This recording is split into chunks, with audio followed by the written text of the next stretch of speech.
마가복음 9장 30절에서 37절까지 말씀 우리 함께 일어나셔서 하나님 말씀 듣도록 하겠습니다. 제가 하나님 말씀 봉독하겠습니다. 하나님 말씀에 귀를 기울이십시오. 그곳을 떠나 갈릴리 가운데로 지날새 예수께서 아무에게도 알리지 아니하시니 이는 제자들을 가르치시며 또 인자가 사람들이 손에 넘겨져 죽임을 당하고 죽은 지 3일 만에 살아나리라는 것을 말씀하셨기 때문이더라. 그러나 제자들은 이 말씀을 깨닫지 못하고 묻기도 두려워하더라. 가버나움에 이르러 집에 계실새 제자들에게 물으시되 너희가 길에서 서로 토론한 것이 무엇이냐 하시되 그들이 잠잠하니 이는 길에서 서로 누가 크냐 하고 쟁론하였습니다. 예수께서 앉으사 12 제자를 불러서 이르시되 누구든지 첫째가 되고자 하면 무사람의 끝이 되며 무사람을 섬기는 자가 되어야 하리라 하시고 어린아이 하나를 데려다가 그들 가운데 세우시고 안으시며 제자들에게 이르시되 누구든지 내 이름으로 이런 어린아이 하나를 영접하면 곧 나를 영접함이요 누구든지 나를 영접하면 나를 영접함이 아니요 나를 보내신 이를 영접함이니라. 아멘. 이것은 하나님 말씀입니다. 하나님께서 오늘 이 말씀을 통해서 우리에게 은혜 베풀어 주시기를 원합니다. 오늘 예수님께서 갈릴리 가버나움으로 다시 오셨습니다. 여기 갈릴리 지역 가버나움, 여기가 이제 예수님 처음 사역하셨던 데죠. 예수님이 갈릴리 사역을 마치시고 이제 길 이야기로 예루살렘으로 가는 길 이야기에 이제 접어들었는데, 여기 길 이야기 예루살렘으로 가시는 길 중에 여기 이스라엘 최북단 빌립보 가이사랴 지역으로 예수님이 가셨죠. 거기서 시작을 하셨습니다. 여기서 1차 순환 예고를 하셨고 베드로가 예수님께 항변하고 예수님이 사탄아 물러가라 하면서 그렇게 베드로에게 들렸던 귀신을 쫓아내셨던 그런 장면 우리가 여러분 기억하실 것입니다. 그리고 나서 높은 산에 올라가셔서 세 제자를 데리고 높은 산에 올라가셔서 영광스러운 모습으로 변모하심으로 고난 후에 받을 그 영광에 대해서 미리 보여주셨습니다. 그건 예수님이 십자가를 통과하시고 나서 부활의 영광이기도 하고 다시 오실 인자의 영광이기도 하며 동시에 그때 부활에 동참하게 될 사람들의 그 영광이기도 하겠습니다. 그 영광을 미리 보여주신 거죠. 그리고 그 높은 산에서 내려오셔서 그 내려와서의 풍경을 우리도 보았습니다. 영광스러운 산에서 내려와서 마주친 장면은 귀신 들린 세상의 모습이었습니다. 예수님이 그 귀신 들린 아이를 축기해 주셨습니다. 그래서 그 장면을 우리가 지난주에 봤는데 두 번에 걸쳐서 설교를 할까 생각을 하기도 했지만 오늘 거기 이제 조금 부족한 부분을 보충하기로 하고 일단 다음 본문으로 넘어왔습니다. 그리고 나서 이제 예수님이 이걸 확대해 보면 보시죠. 여기 빌립보 가이사랴에 계시다가 이제 예루살렘 내려가는 길 중에 갈릴리 그 중에 이제 가버나움으로 오셨습니다. 예수님이 갈릴리 가운데에서 다시 제자들에게 순환 예고를 하시죠. 30절. 그곳을 떠나 갈릴리 가운데로 지날새 예수께서 아무에게도 알리고자 아니하시니 예수님이 1차 순환 예고를 하실 때는 누구든지 나를 따라오려거든 그 말씀을 가르치실 때 무리를 불러서 제자들뿐만이 아니라 무리도 불러서 가르쳐 주셨습니다. 그런데 오늘 갈릴리에 가실 때는 아무에게도 여행을 알리지 않으셨습니다. 아마도 이 타작을 아무리 해도 껍질이 벗겨지지 않는 그 곡식처럼 제자들의 무지와 오해가 예수님이 아무리 가르쳐 주셔도 벗겨지지 않으니 이 제자들에게 집중해서 가르치시고자 함이었을 것 같습니다. 그래서 예수님이 제자들을 불러서 또 그들에게 순환 예고를 하시는데 인자가 사람의 손에 넘겨지고 죽임당하고 부활할 것이다 가르쳐 주셨는데, 제자들은 이것을 깨닫지도 못하고 오히려 묻기도 두려워하고 있더라, 이렇게 말하고 있습니다. 아마 예수님이 먼저 번에 그 순환 예고를 하셨을 때 베드로가 괜히 입을 뗐다가 호되게 야단 맞았잖아요. 아마 그거 영향이지 않을까 생각이 듭니다. 예수님이 이제 예루살렘에 도착하게 되면 이제 예수님의 지상생애는 끝이 나지 않습니까? 그런데 이놈의 제자들이 그 예수님의 이 사역과 하나님 나라에 대해서 아직 전혀 이해를 하고 있지 못하니 예수님이 제자들의 그 무지를 깨기 위해서 집중 레슨을 하시는 것이지 않은가 생각이 듭니다. 이 길 이야기 동안 예수님이 3번에 걸쳐서 순환 예고를 하시는데 제자들은 왜 이렇게 못 알아듣는 것일까요? 사람인가 할 정도로 못 알아듣지 않습니까? 그런데 사실상 이것이 우리의 모습이지 않은가 생각이 들었습니다. 예수님이 인자의 길을 말씀해 주셨습니다. 인자는 고난당하고 죽임을 당하고 부활해야 한다.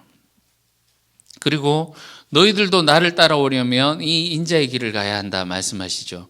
너희도 자기를 부인하고 자기 십자가를 지고 따라오라 말씀하셨지만, 막상 우리도 우리의 일상생활의 자리로 돌아가면 마치 갓 잡은 고등어가 팔딱팔딱 뛰는 것처럼 우리의 자아가 막 살아서 막 움직이지 않습니까? 우리 기독교가 가톨릭에서 나올 때 많은 예전들이 생략되었습니다. 가톨릭에는 7가지 성례가 있거든요. 성례전이 있는데 우리는 그 중에 2개만 받아들였습니다. 성찬과 세례가 바로 그것입니다.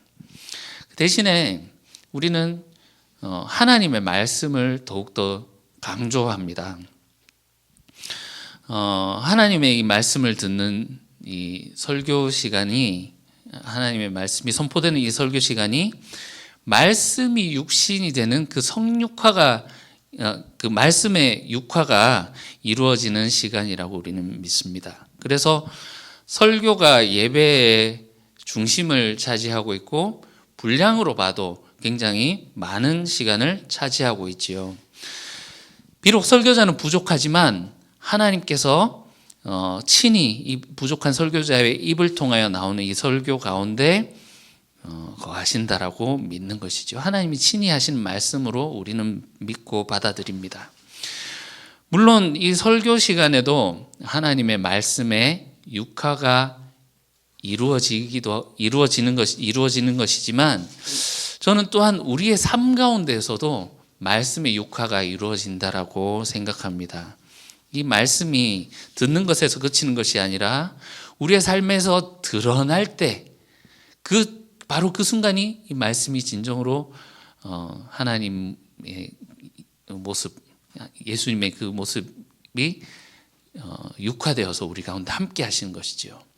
주님의 말씀을 듣고 순종하는 그 삶이 바로 그 삶의 현장 속에서 주님이 우리와 함께 하시는 겁니다. 지난주에 제가 기도 외에는 이런 것들이 나갈 수 없다라는 그 주님의 말씀을 전했습니다. 그게 이제 빡세게 기도하라는 말이 아니라 겟세마네에서 하셨던 그 주님의 기도, 예수님이 이렇게 기도하셨지 않습니까? 나의 원대로 마옵시고 아버지의 원대로 하옵소서 하셨던 그 기도, 그렇게 기도하셨던 그 예수님의 기도가 그 믿나이다 그러나 믿음 없음을 용서하시옵소서 하는 그 귀신 들렸던 아이의 아버지의 기도와 맞닿아 있었다라고 말씀을 드렸죠. 그래서 그 믿을 수 없는 그 상황 가운데 그것을 받아들이는 그 아버지의 기도를 말하는 것이다라고 제가 지난주에 말씀드렸습니다. 그래서 우리가 예수님이 이런 기도 외에는 이런 종류가 나갈 수 없다. 그래서 우리가 정말 우리의 모든 것을 내어놓고 드리는 이런 기도에 동참해야 된다라고 설교를 제가 했었지만, 막상 그렇게 설교했었던 저도 열받는 상황을 딱 맞닥뜨리게 되니까 기도보다는 눈부터 돌아가게 돼요. 참 그 후에 참 마음이 많이 심란했습니다만 참으로 우리가 주님의 이 말씀을 얼마나 심각하게 받아들이고 정말 우리 삶에서 이 말씀이 정말 이루어질 수 있도록 우리 삶에 그리스도가 보일 수 있도록 얼마나 우리가 살고 있는지 생각해 본다면 우리가 참 이렇게 여러 번에 걸쳐서 제자들에게 말씀하심에도 불구하고 그들이 변하지 않고 바뀌지 않는 그들의 모습, 그 가운데서 우리의 모습을 보게 되는 것 같습니다. 정말 이 한 주간의 삶에서, 한 주간의 우리의 삶에서 하나님의 말씀이 얼마나 이루어졌습니까? 정말 그런 마음으로 또 오늘의 말씀을 받아들일 수 있으면 좋겠습니다. 이 두 번째 순환 예고는 세 번의 순환 예고 중에 가장 감명합니다. 또 31절, 또 인자가 사람들의 손에 넘겨져 죽임을 당하고 죽은 지 3일 만에 살아나리라. 1차 순환 예고와 다른 점이 있죠. 여기 사람들을 넘겨주는 주체가 바뀌게 됩니다. 1차에서는 장로들, 대제사장들, 서기관들이라고 했는데 여기 2차에서는 사람들의 손에 넘겨진다라고 말씀하십니다. 이것은 1차적으로는 실질적으로 예수님을 배반해서 예수님을 넘겨주게 되는 가룟 유다를 보여주는 것이겠고, 또한 군병들, 이스라엘의 지도자들을 의미한다고 볼 수 있겠습니다. 그런데 지난주에 우리가 무리들, 사람들에 대해서 살펴보았습니다. 예수님의 가르침 중에 있던 이 무리들은 언제든지 제자가 될 수 있는 가능성이 있는 사람들이기도 했지만 동시에 이 사람들은 손바닥을 뒤집듯이 사탄의 도구로 사용될 수 있다는 것입니다. 예수님이 입성하실 때 호산나 환호했던 그들이 예수님을 십자가에 못 박으라고 외치는 그 군중의 목소리, 그 예수님을 넘겨주는 그런 주체가 되었다란 말이죠. 지난주 말씀 중에 25절을 보시면 예수님께서 무리가 달려와서 모이는 것을 보시고 그 더러운 귀신을 꾸짖었다라고 말하고 있는데 마치 예수님을 넘겨주려고 몰려오는 그 무리들 또는 예수님을 믿는 사람들을 박해하는 무리들이 연상된다고 했습니다. 지난주에 제가 언급을 안 했던 부분이 있는데 17절에 보시면요, 귀신 들린 아이의 아버지가 예수님을 보고 달려와서 간청하는 그 장면이 나오는데 그 아버지를 뭐라고 표현하고 있습니까? 무리 중 하나가, 이렇게 말하고 있죠. 마가복음에서 뭐뭐 중에 하나라고 하는 것은 이 내부인과 외부인의 경계를 넘어서는 자들을 말할 때 뭐뭐 중에 하나 이렇게 표현합니다. 12 중 하나, 가룟 유다, 그죠? 이 내부자의 바운더리 안에 있었던 12 중 하나인 가룟 유다가 예수님을 팔아넘기고 외부자가 되었을 때 12 중 하나, 이런 표현을 했고요. 회당장 중 하나, 야이로. 이 회당장은 전형적인 외부인의 상징이거든요. 외부자였던 야이로가 예수님께 나와서 절하며 그 간구했을 때 믿고 그 딸이 구원을 받게 되는, 그 구원에 동참하는 것을 보셨지 않습니까? 외부자였지만 내부자가 되고, 서기관 중 하나, 이런 표현이 있습니다. 그래서 12 중 하나, 회당장 중 하나, 서기관 중 하나, 이런 것은 이 내부자 외부자가 바뀌는 사건이다. 그래서 이 아버지는, 여기 나오는 아이의 아버지는 원래 무리에 속한 사람이었습니다. 자, 거기 이야기에 귀신이 어떤 귀신이라고 했죠? 말 못하게 하고 못 듣게 하는 귀신이라고 했습니다. 본문에 나오는 모든 사람들이 이 귀신에 씌여 있습니다. 서기관은 물론이고 제자들도 서기관들한테 참패했잖아요. 말하지 못하고, 그 전에도 보시면 베드로가 변화산에서 아무 말 대잔치 하고 무슨 말 하는지 모른 채로 말하고, 그렇죠, 말하지 못하고 예수님이 하시는 말씀 듣지 못하는 그런 제자들의 모습. 무리들 마찬가지죠. 귀신에 씌여 있는 겁니다. 모두 다 귀신에 들려 있는 겁니다. 그런데 아이의 아버지가 예수님께 간청하고 예수님이 직접 귀신을 쫓아주십시오 하고 하면서 그 예수님이 친히 귀신을 쫓아주시기까지 얼마나 그 긴 대화가 있었습니까?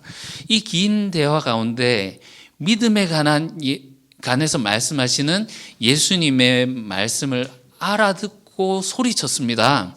내가 믿나이다. 나의 믿음 없는 것을 도와주소서. 마지막에 예수님 평가가 그랬지 않습니까? 이런 기도 외에는 이런 종류가 나갈 수 없다. 그 아이의 아버지가 예수님의 말씀을 온전히 듣고 온전한 기도를 하게 되므로 그가 구원을 받았다라는 말입니다. 무리로부터 구원을 받았다. 자, 구원을 받았다라는 것은 1차적으로는 귀신이 죽게 만들었던 아이가 살게 되었던 그 구원을 말하는 것이겠습니다. 그러나 또 다른 의미는 무리로부터의 구원이지요. 말씀드렸다시피 무리는 예수님을 살해하게 될 귀신에 사로잡혀 있는 사람들입니다. 귀신에 사로잡힌 무리, 거기서 건짐을 받는 것이 구원이고 그것에 대한 표현이 무리 중 하나라는 표현이라는 말입니다. 예수님은 이 사람들에 의해서, 무리들에 의해서 넘겨지게 될 것입니다. 그냥 생각해 봅시다.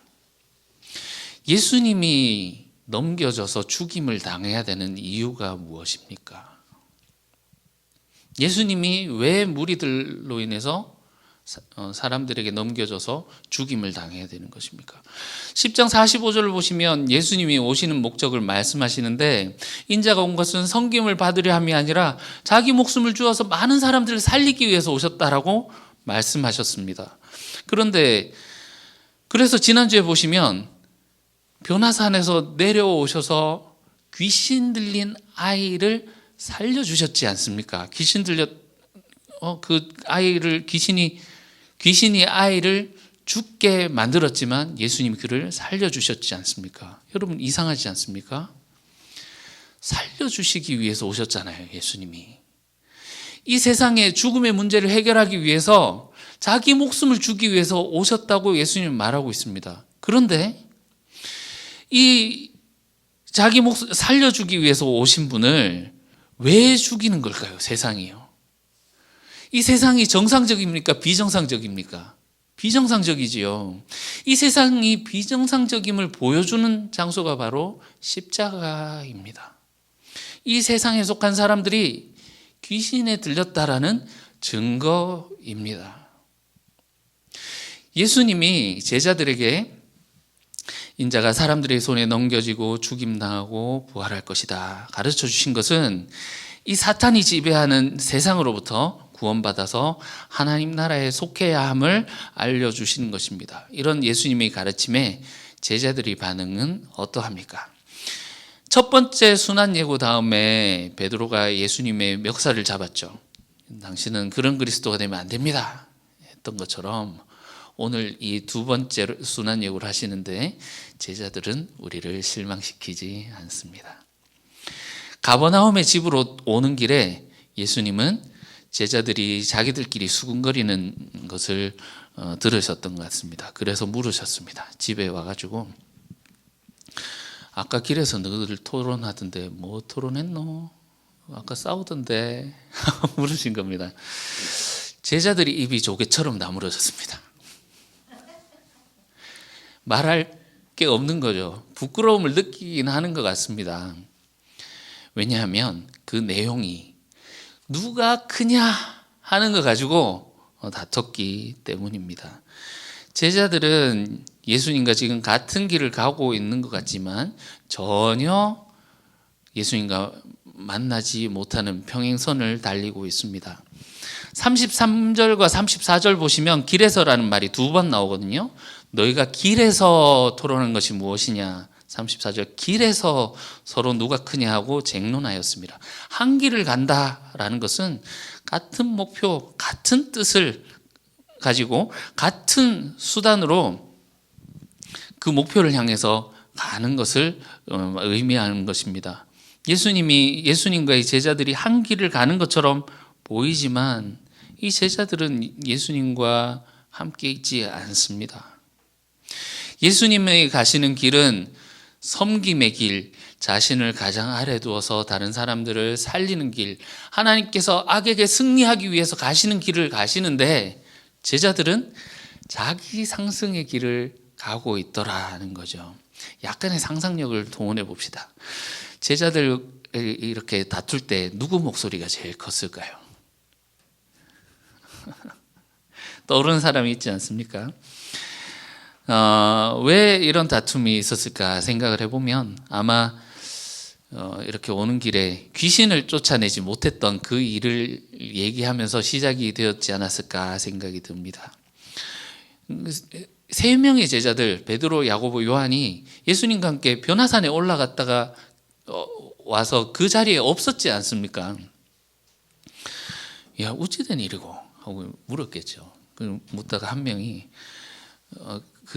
아마 세 명 중에 한 명이 셋 다 성격이 대단하죠. 이렇게 말하지 않았을까요? 야, 그거 하나 못 쫓아내가지고 지금 이 난리를 치겠나 하면서 이러지 않았을까요? 그러니까 또 그 제자들 중에 또 한 명이 욱해가지고 네가 뭐래 잘났는데 뭐 이렇게 얘기가 됐겠죠. 그러니까 베드로가 내 산에 올라가서 엘리야도 보고 모세도 보고 예수님 변화된 것도 보고 내 초막도 지으려고 하고 다 했어 하면서 뭐 그러지 않았겠습니까? 우리는 여기서 귀신 들려 있는 제자를 봅니다. 1차 순환 예고를 하셨을 때 사탄이 베드로 개인에게 들어가서 예수님의 길을 막았죠. 그런데 2차 예고 때는 12제자 이 공동체를 통해서 모습을 드러낸 것을 우리가 볼 수 있습니다. 서기관들과의 싸움에서는 져놓고 꼭 이 공동체 안에서 누가 크냐 하면서 내부 전쟁을 벌이고 있는 거죠. 밖에서는 찍소리 못하면서 아무것도 아닌 사람이 꼭 교회 오면 큰 소리 치는 사람들 있지 않습니까? 누가 크냐 하는 것이 왜 문제가 되느냐면 이것이 세상의 질서이기 때문에 그렇습니다. 모든 자리에는 여러분 서열이 있는 것을 아시지요? 회식 자리에는 반드시 사장님 자리가 존재합니다. 눈에 보이지 않지만 모든 사람들이 알고 있어요. 이 자리는 사장님 자리라는 것을. 식탁에는 아버지 자리가 따로 있습니다. 공연장에도 보면 R석, S석, VIP석 등으로 나눠서 가격이 굉장히 다르지요. 사람들이 모이는 자리에는 항상 상석이 존재합니다. 특히나 우리나라 사람들은 서열 정하는 것을 좋아하지 않습니까? 만나면 반드시 이 서열을 정해야 마음이 편안합니다. 혹시 연세가 이렇게 해가지고 아이고 저보다 형님이시네요.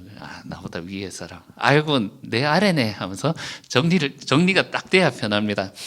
때로는 이 나이가 아니라 재력이나 권력으로 나이는 어리지만 형님이 되는 사람들이 있어요.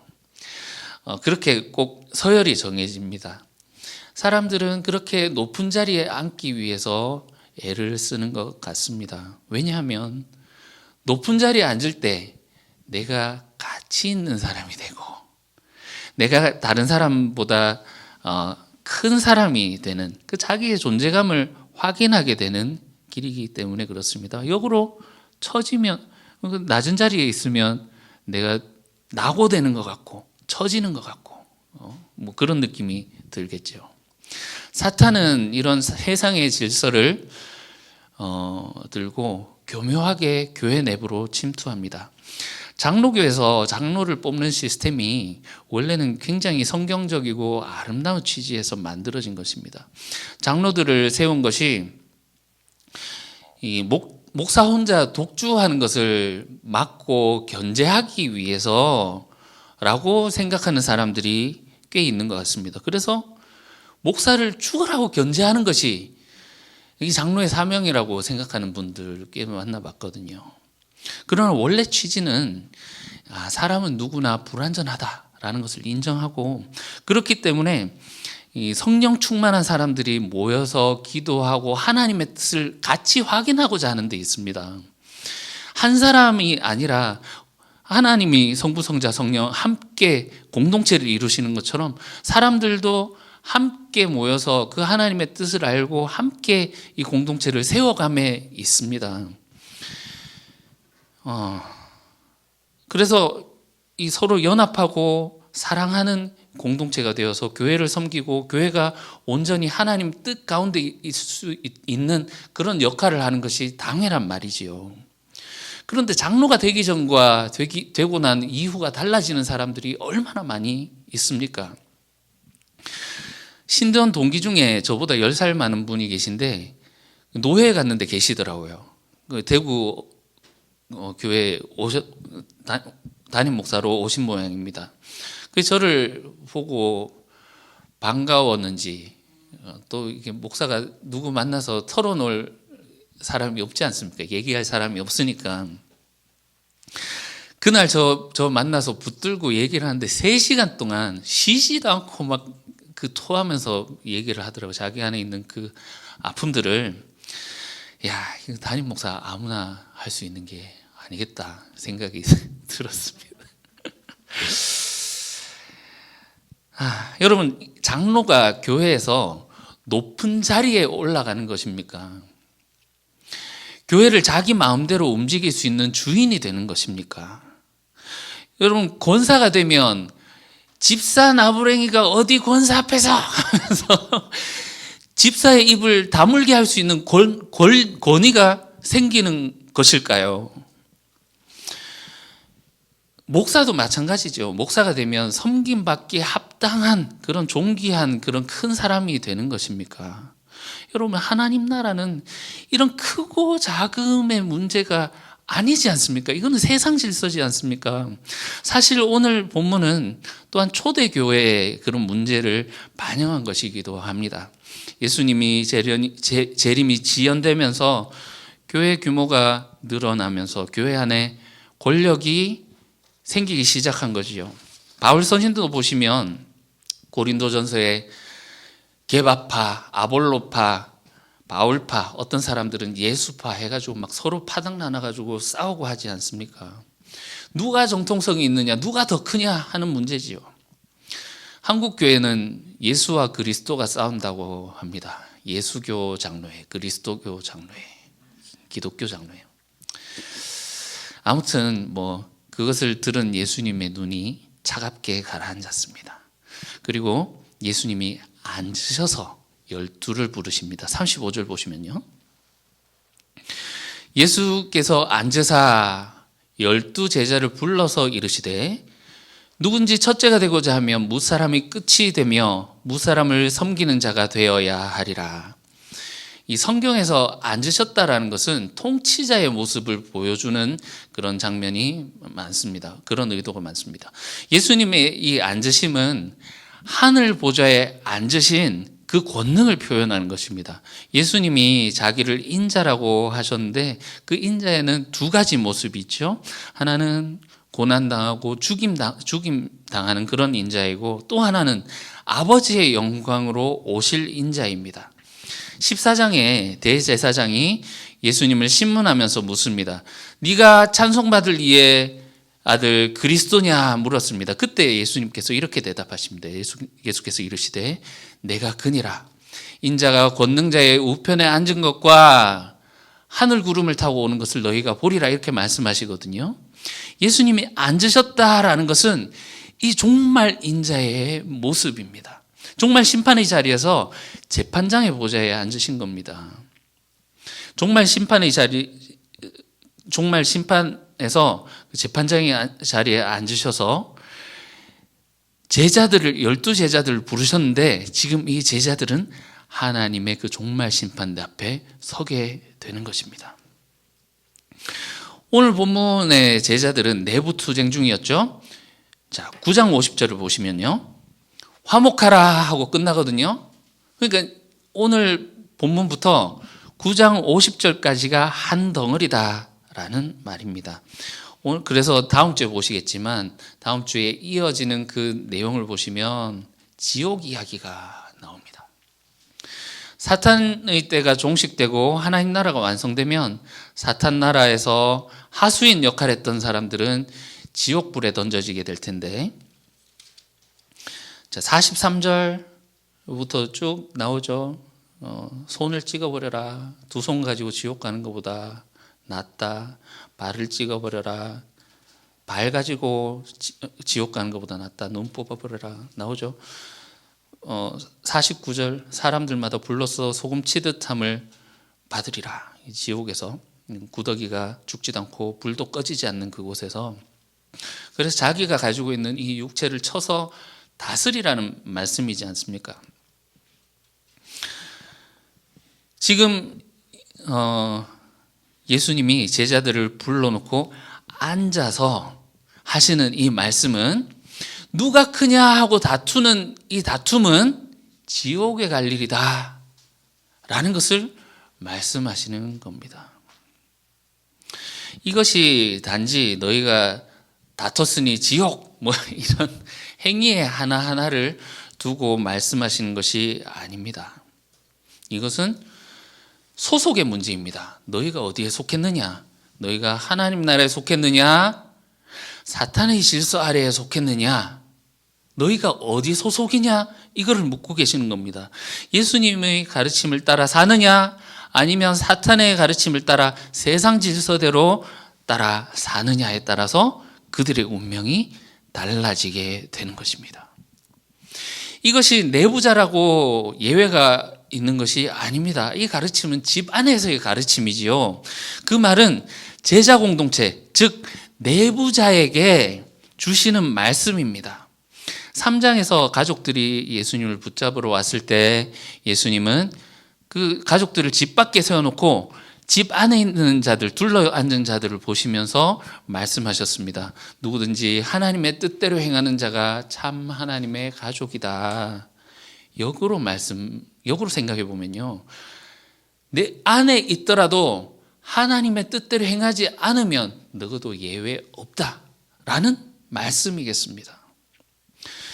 1차 순환 예고는 교회 공동체가 박해를 당하는 그런 긴박한 상황 가운데 제자도를 요구하시는 그런 느낌이 강합니다. 우리가 지난주에 봤던 귀신 들린 아이에게서 귀신을 쫓아내시는 그 죽기 이야기에서도 당시에 비참했던 그 시대 상황을 우리가 엿볼 수 있었습니다. 누구든지 자기를 부인하고 자기 십자가를 지고 나를 따르라는 말씀은 실제로 순교를 눈앞에 둔 자들이 각오해야 되는 그런 믿음이었다라는 거죠. 그런데 박해가 없는 곳에서 자기 부인, 자기 십자가는 어떻게 해야 하는 것일까요? 2차 예고, 3차 예고 뒤에 나오는 이야기가 이런 박해 상황이 아니더라도 우리 현실 속에서 자기 부인이란 것은 어떻게 해야 되는 것인지에 대한 적용과 해석이 담겨 있습니다. 예수님은 어린아이 하나를 데리고 오셔서 안으시고 말씀하십니다. 37절 누구든지 내 이름으로 이런 어린아이 하나를 영접하면 곧 나를 영접함이요 누구든지 나를 영접하면 나를 영접함이 아니요 나를 보내신 이를 영접함이니라. 우리 보통 어린아이 하면 떠올리는 이미지가 무엇입니까? 순수함, 해맑음, 천진난만, 세상 모름 이런 거지 않습니까? 그런데 당시 사람들이 예수님이 어린아이를 딱 데리고 왔을 때 어떤 걸 떠올렸을까요? 우리가 그것을 알아야 됩니다. 당시 사람들은 어린아이를 인간 취급하지 않았습니다. 인간이 아닌, 예수님이 어린아이를 세우신 것은 가장 힘없고 무능한 존재, 아무런 지위도 없고 아무것도 아닌 그런 무지렁이, 그런 존재의 대표로 세우신 겁니다. 요즘 말로 하자면 잉여 취급을 받는 사람들, 인간 취급도 못 받는 그런 사람을 의미하는 것이 바로 이 어린아이입니다. 이런 어린아이를 안아주시면서 이런 어린아이를 영접해라. 그것이 나를 영접합니다. 이렇게 말씀하십니다. 이것은 실제 우리의 현실의 삶에서 자기 부인을 어떻게 해야 되는지를 알려주시는 것입니다. 예수님이 제자들을 부를 때 나를 따르라 말씀하셨습니다. 나를 따르기 위해서는 내 안에 나를 부인해야 되는 것이지요. 제자들이 왜 싸웠습니까? 누가 크냐 하는 문제 때문입니다. 이것은 나 자신의 우월감, 나 자신의 존재감, 나 자신의 가치를 지키기 위함입니다. 니 왜 내 말 안 듣는데? 내 지금 내 무시하나? 하는 것이 내가 얼마나 소중한 존재인지 아느냐? 나의 존재를 왜 이렇게 평가절하하느냐? 나의 존재를 높이기 위함이죠. 우리가 자기를 부인하지 않으면 예수님을 부인하게 되어 있습니다. 하나님 나라의 가장 큰 걸림돌은 바로 나입니다. 예수님은 세상 질서에 매몰되어 있는 제자들에게 거기에서 나올 수 있는 탈출구를 알려주고 계시는 겁니다. 그것은 약자를 섬기는 것입니다. 이 세상은 비정상적입니다. 하나님 나라는 이 세상의 질서와 완전히 거꾸로 되어 있는 것입니다. 아니죠. 하나님 나라 질서가 뒤틀려서 거꾸로 되어 있는 것이 이 세상 질서입니다. 어린아이는 이 비틀어진 세상 가운데에서 사람 취급받지 못하고 가장 천하게 대우받지만 하나님 나라에서는 그 자가 가장 높은 자라고 주님이 말씀하십니다. 사실 이 어린아이는 이 원어를 보시면 다른 데서 나오는 어린아이하고 조금 다른데 좀 더 영아에 가까워요. 그러니까 아무것도 할 수 없는 무력한 어린아이, 그 강보에 쌓이는 그런 아기를 가리키는 그런 말이기도 합니다. 이 어린아이는 예수님이 어떤 분인지를 또한 잘 보여주는 모습이기도 합니다. 예수님은 왕이시지만 사람들을 위해 사람들에게 희생당하셨습니다. 그런데 그 모습이 마치 아무것도 할 수 없는 어린아이처럼 무력하게 그들에게 넘겨주셨습니다. 예수님은 변화산에서 내려오지 않으셔도 됐지 않았습니까? 내려오지 않으셨으면 그분의 위엄과 거룩과 영광을 유지할 수 있었을 것입니다. 그러나 귀신에 씌어 있는 어린아이를 살리시기 위해서 주님은 높고 높은 곳에서 이 낮은 땅으로 내려오신 것입니다. 세상 사람들은 힘을 사용하고 높이 올라가려는 욕망 가운데 사로잡혀서 살아갑니다.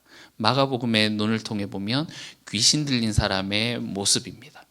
예수님은 우리에게 이렇게 귀신 들린 세상을 전복할 수 있는 유일한 방법을 알려주십니다. 그것은 자기를 부인하고 주님을 따르는 것입니다. 구체적으로 가장 작은 자를 섬기는 것입니다.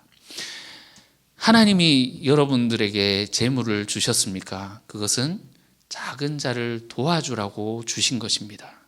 하나님이 여러분에게 권력을 주셨습니까? 그것은 약한 자의 억울함을 풀어주라고 주신 것입니다. 하나님이 여러분에게 재능을 주셨습니까? 그거는 절망 가운데 있는 자들에게 희망을 불어넣어 주라고 주신 것이라고 저는 확신합니다.